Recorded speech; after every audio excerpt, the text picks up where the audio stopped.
자, 중세국어 그 중에서도 훈민정음 그리고 또 훈민정음의 제자 원리, 운영 원리에 대해서 한번 알아볼게요. 자, 여러분들한테 나눠드린 프린트를 이 영상을 보면서 채워넣으시면 되겠고요. 나중에 공책 검사할 때 같이 제출하시면 되겠습니다. 자, 훈민정음은 뜻이 두 가지가 있어요. 하나는 옛 한글의 이름, 또 하나는 훈민정음이라는 책 이름, 두 가지가 있습니다.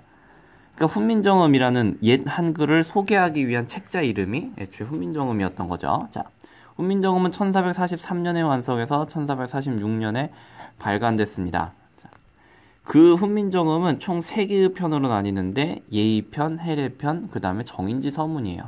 예의편 같은 경우는 세종대왕님께서 직접 쓴 부분으로 세종이 쓴 서문, 훈민정음의 자음, 모음, 소개, 그리고 훈민정음의 운용 방법을 기록한 부분입니다.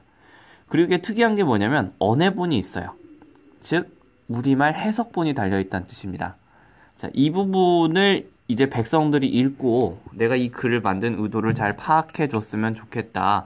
그리고 또 자음모음의 소개가 있다 그랬잖아요. 백성들이 이 자음모음이 도대체 무엇인지 알아야지 이걸 사용할 거 아니야. 마찬가지로 훈민정음 운용 방법, 이 기억을 모음에 어디다가 써야 되는 건지, 자음 모음을 이제 합칠 때 어떻게 합쳐야 되는 건지, 그런 걸 순우리말로 해석을 해줘야 백성들이 사용할 수 있겠지. 그래서 이 부분은 언해본이 있습니다. 우리말 해석이 달려있는 거예요. 해례편은 정인지, 박펜여, 신숙주 등등 지편전 학자들이 집필했고요. 자음 모음의 제자 원리가 기록되어 있습니다. 한자로 쓰여져 있어서 해석이 없어요. 왜? 이건 굳이 백성들이 알 필요가 사실은 없거든.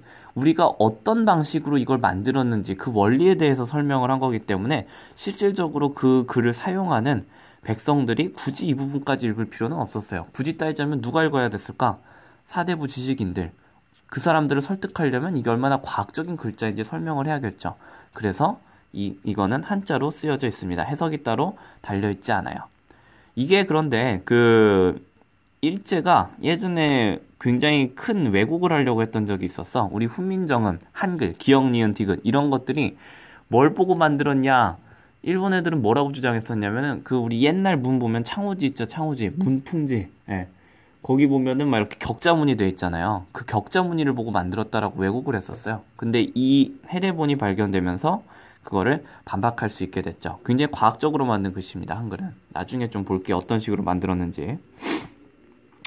자, 다음 정인지 서문은 이 정인지가 마찬가지로 쓴 서문인데 말 그대로 1446년 9월 상한으로 발간일이 적혀 있어요. 음력으로 적혀 있습니다.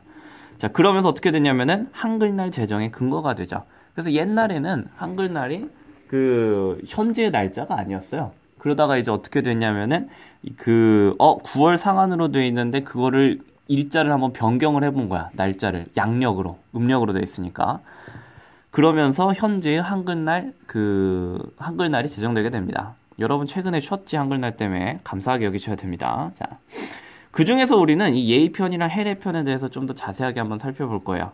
특히 예의편 같은 경우에는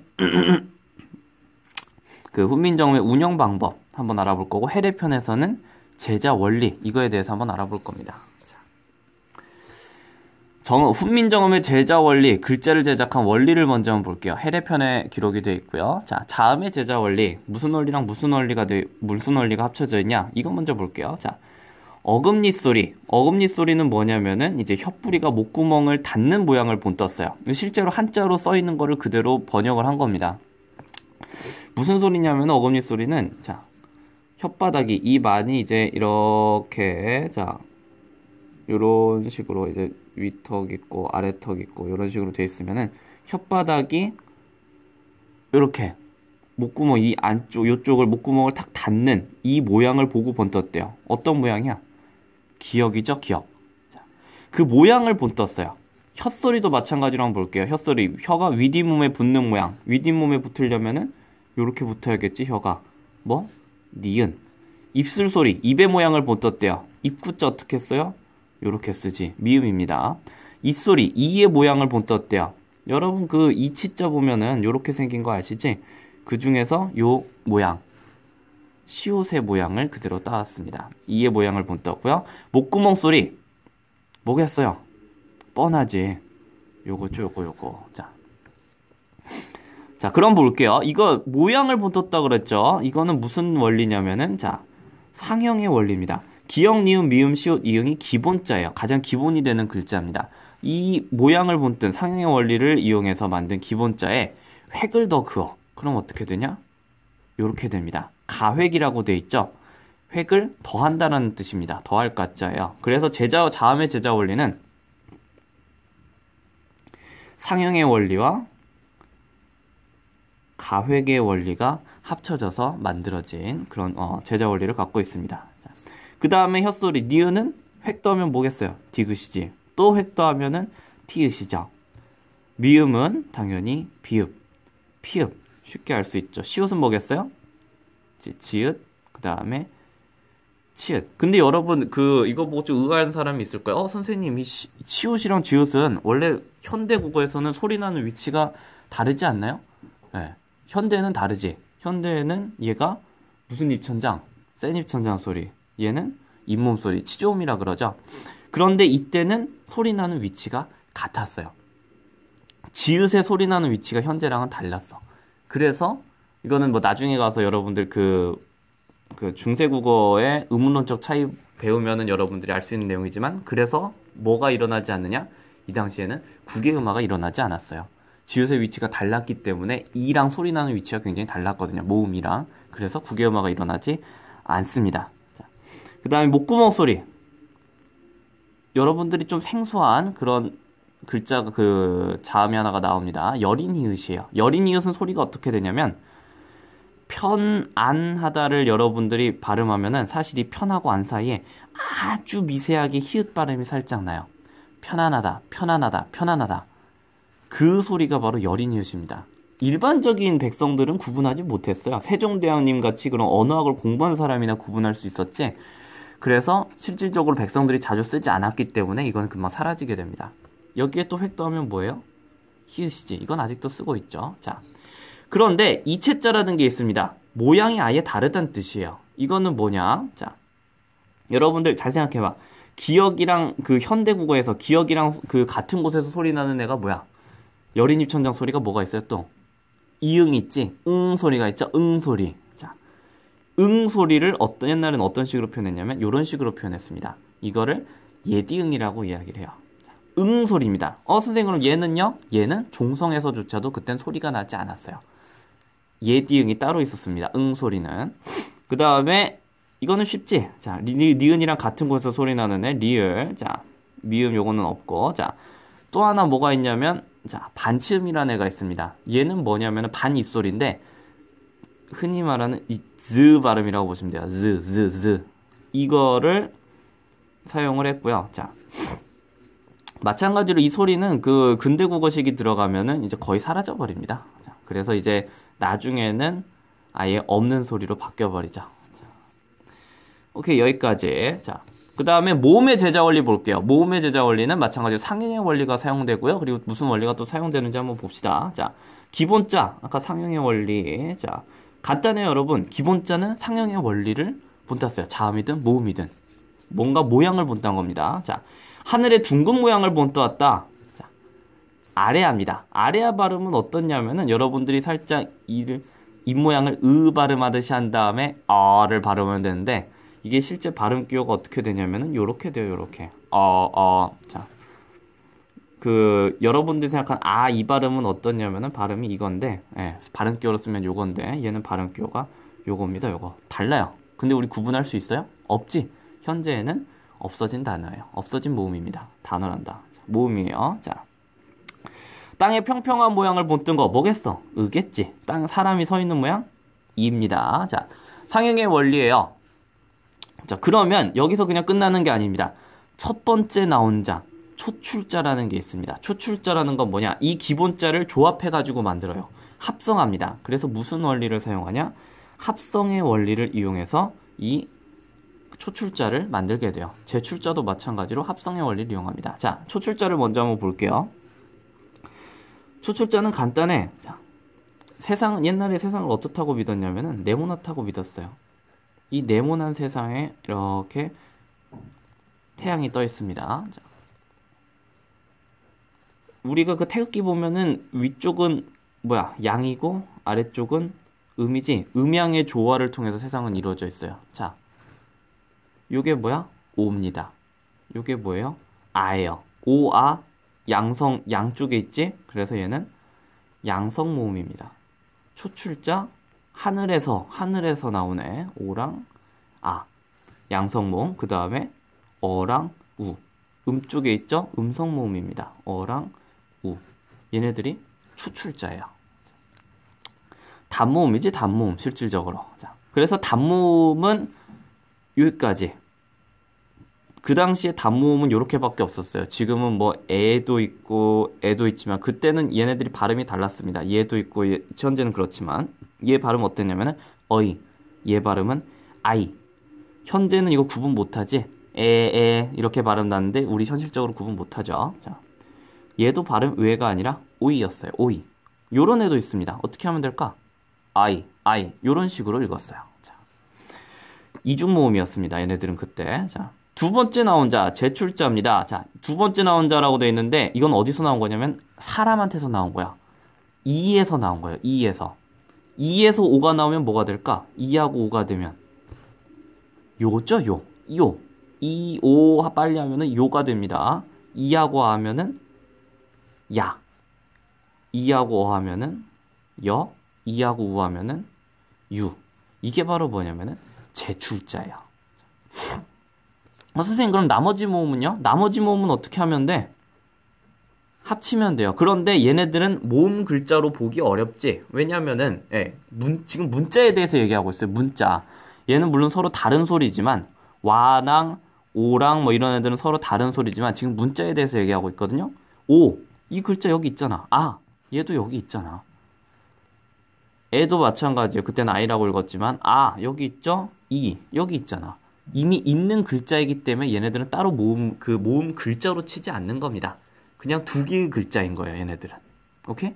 그래서 이 모음에 속해 있지 않습니다. 모음 글자 수에 포함되지 않는다는 얘기예요. 자, 다음 페이지 한번 볼게요. 이 다음 뭐냐면은 이제 그 저음의 운용 원리, 한문인 저음의 운용 원리 예의편에 기록되어 있는 내용인데, 자, 원래 이 앞쪽에 어떤 내용이 실려 있냐면은, 야, 이것은 기억이야. 얘는 뭐 군자의 처음 소리야. 초성 소리랑 똑같아. 이런 식으로 글자를 소개하는 내용이 나와요. 여러분 그거는 다 어차피 소리 현재 어떤지 아니까 넘어가고 예의편에 있는 운용 원리를 한번 보도록 할게요. 종성법. 종성을 어떻게 쓰느냐입니다. 훈민정음 보면은 뭐라고 써 있냐면은 요렇게 종성 부용 초성이라고 하였어요. 이건 무슨 뜻이냐면은 종성을 만들 때 종성의 소리 있잖아요. 예를 들자면은 곡이라고 한다면은 윽발음이죠. 윽발음. 자, 얘는 그 발음이잖아요. 사실은 이 소리가 달라요. 소리가 다른데 어떻게 하냐? 얘를 따로 만들지 않고 초성에 썼던 애를 갖다 쓴다라는 이야기입니다. 그래서 원칙적으로는 모든 초성은 사실 종성의 위치, 받침의 위치에 올 수 있어요. 원칙적으로는. 그렇지만 지편전학자들이 생각을 합니다. 이거 우리가 세존대원님께서 뭐라고 하셨냐면 소리 나는 대로 적어라고 명령하셨어. 근데 실제로 발음을 해보니까 우리나라 받침에서 발음될 수 있는 애들이 몇 개 없네? 이 생각을 한 거예요. 현재는 몇 개 사용해요? 발음될 수 있는, 받침에서 발음될 수 있는 소리가 몇 개야? 니은, 디귿, 리을, 미음, 비읍, 이응. 요렇게지. 그런데 조선시대, 중세국어 시대에는 하나가 더 발음됐습니다. 시옷이 받침에서 발음됐어요.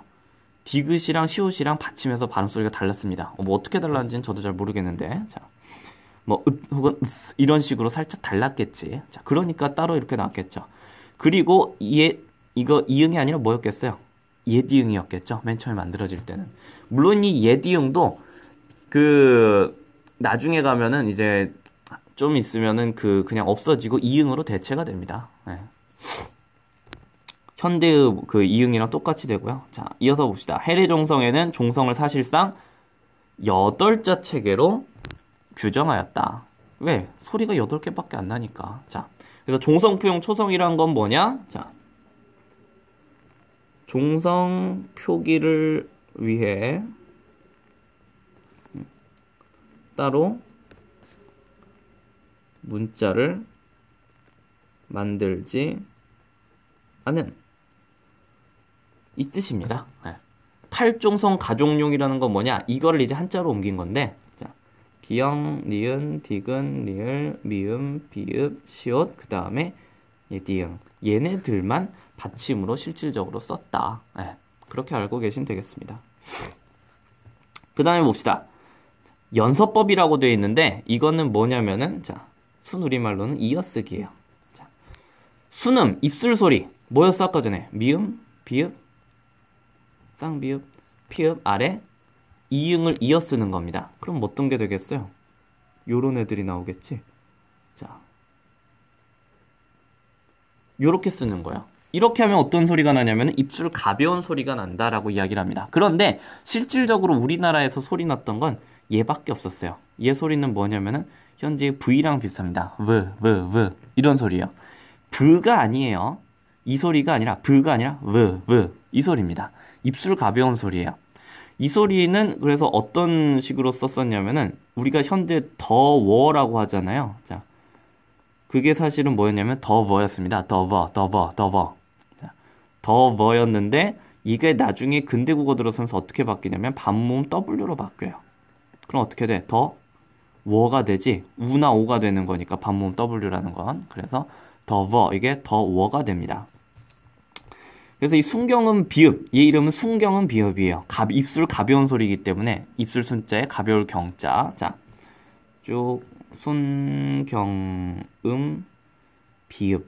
이거 이름 기억하시면 되겠습니다. 굉장히 중요해요. 연서법은 이렇게 세로로 이어 쓰는 거를 이어쓰기, 연서법이라고 이야기를 합니다. 다음 볼게요. 이거 굉장히 중요한데 순우리말로는 나란히 쓰기. 그치만 여러분들 아마 병서법이라는 한자어로 훨씬 더 자주 접할 그런 단어입니다. 접할 그런 운영 방법입니다. 잠을 나란히 쓰는 방법이야. 요런 것들이 있잖아요, 여러분들. 네. 지금도 많이 쓰지? 자, 물론 뭐 옛날엔 요런 것도 쓰긴 했지만 요런 것도 막 쓰고요. 자, 요런 것도 있었어요, 요런 것도. 자, 그런데 중요한 게 있습니다. 지금은 이게 어떤 역할을 하냐? 된소리를 기능을 하죠. 된소리를 표기하는 기능을 하는데 옛날에는 된소리가 아니었어요. 이거는 자, 중국의 어떤 소리냐? 그 유성음. 이거를 표기하기 위해 사용을 합니다. 그래서 실질적으로 우리 한국인 백성들은 이거를 구분하지 못했어요. 쌍기역이랑 기역이랑 구분을 못했어. 물론 소리 자체는 다릅니다. 옛날 그 발음기호로 따지자면은 옛날에 이 쌍기역은 어떤 소리였냐면은 이 소리였고 이 기역은 무슨 소리였냐면은 요 소리였어요. 근데 한국어에선 실질적으로 이게 구분이 안 됩니다.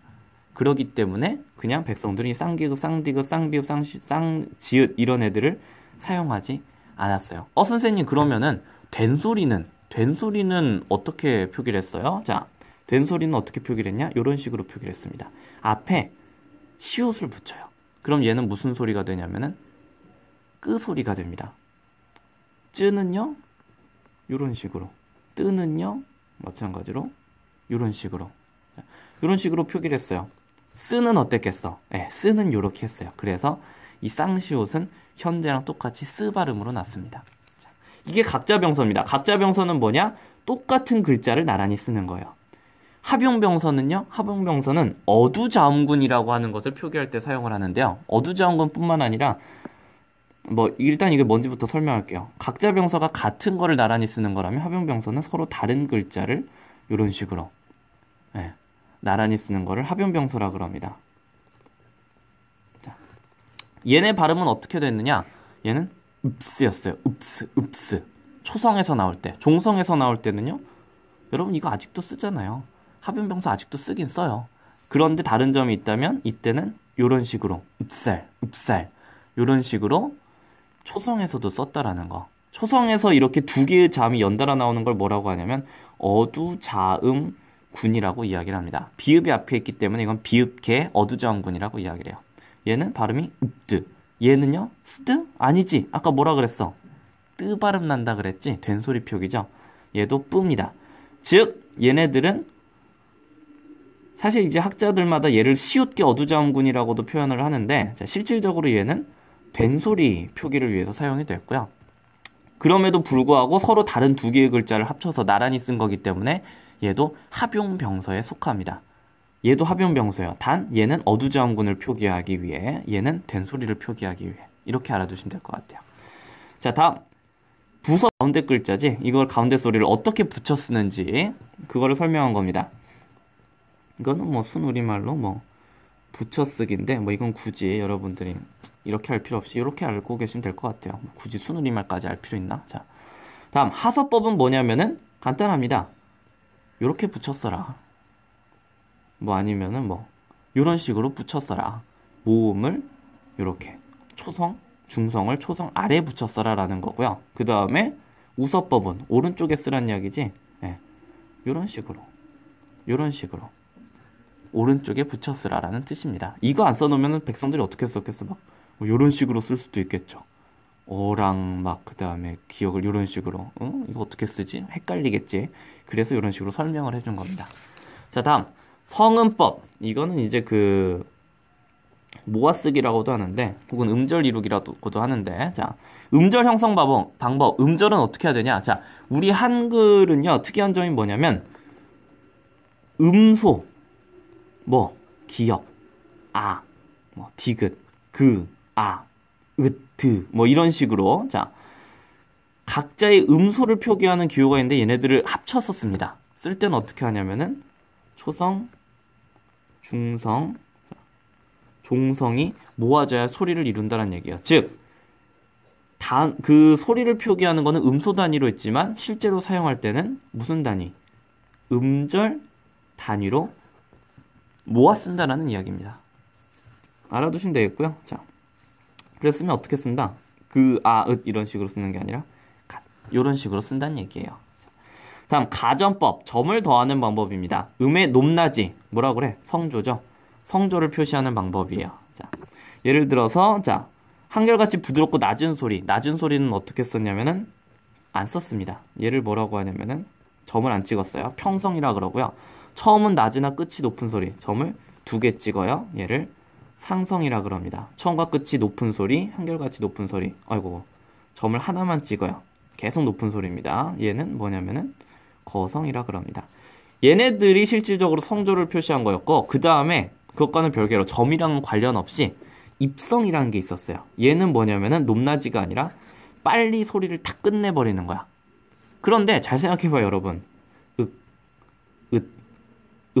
얘네를 길게 낼 수 있어요, 소리를?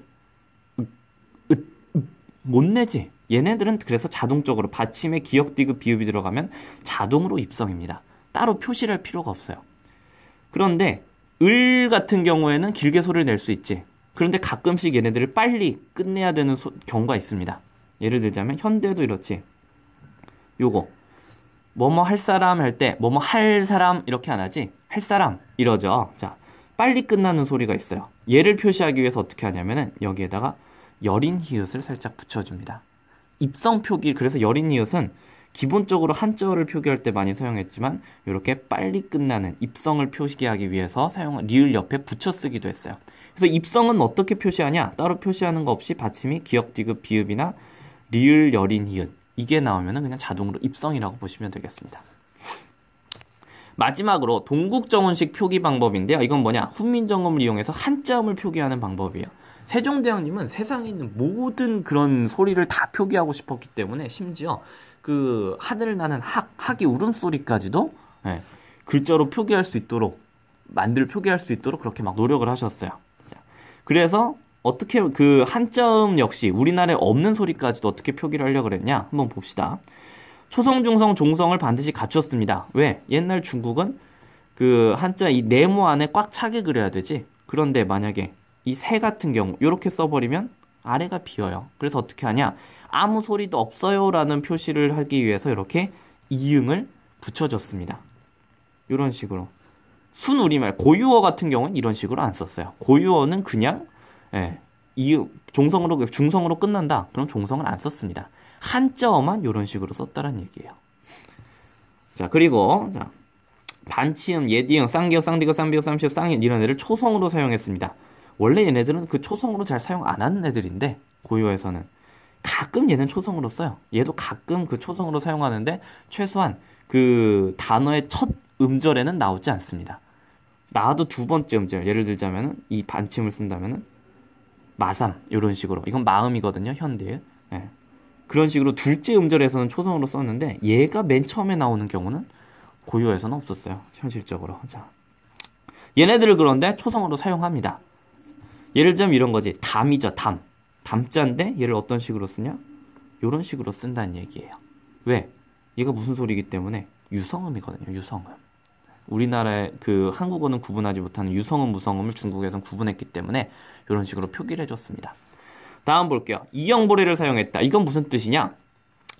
중국에서 그 디귿 받침으로 끝나는 애가 희한하게 우리나라로 들어오면서 리을 받침으로 바뀌어요. 대표적인 게 뭐냐면은, 자, 붓에서 불로 바뀐 애가 있는데 요입니다. 부처불, 부처님 불. 네. 이게 중국에서는 붓이에요. 붓다라 그러잖아요. 붓다. 그래서 자, 그런데 우리나라로 들어오면서 이게 불로 바뀝니다. 세종대왕님께서는 이게 아닌데 중국 발음을 좀 그렇게 표시를 해줘야 되지 않을까? 그래서 타협을 해요. 어떻게? 여린이웃을 여기다 붙여둡니다. 그래서 이 리을 옆에 여린이웃 붙는 거는 첫 번째, 여기 아까 얘기했던 것처럼 입성을 표기할 때 사용되기도 하고요. 그 다음에 한자어 디귿 발음이 나는, 그치만 우리나라에 와서 리을로 발음이 바뀐 애들을 표시할 때 요런 애들을 사용합니다. 다음 오요, 우유 밑에 요런 애를 사용해요. 순경은 미읍을 사용합니다. 그치만 발음은 실질적으로 되지 않았다. 중국식으로 발음했다.